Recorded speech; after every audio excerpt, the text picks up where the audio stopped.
Зэд үеийн дүүнартаа энэ сайхан өдрийн мэндийг хүргэж мэдчилье. Намайг Одон Тунгалаг гэдэг хайрын боловсрол төрийн бас байгууллагын эрүүл мэнд гоо сайхны коучээр ажилладаг байгаа. Тэр Хинтээ аймаг сүүлийн 2 жил тогтмол үйл ажиллагаа явуулж байгаа хайрын боловсрол төрийн бас байгууллага маань Шведийн алдарт Oriflame Cosmetics-ийн Хинтээ оюу багтай хамтраад төрлөг харьцаараа гоцгой айныг эхлүүлээд байгаамаа.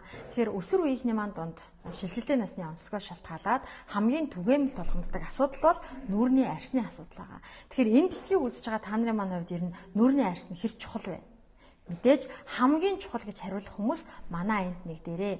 Та бүхэн төрлөг харьцаараа гоцгой аянд нэгдснээр Швед эрдэмтдээр тусгай бэлтгэгдсэн мэрэгжлийн арс арчилгааны зөвлөхүүдээр 6 диафрагмаар арьсаа онцлуулж, тохирох бүтээгдэхүүнийхээ жорыг бичүүлж, зөвлөгөө мэдээллийг авах болно. Ингээд та бүхэнтэйгээ тун удахгүй аянаар уулзна гэдэгт итгэлтэй байна. Түр баяртай.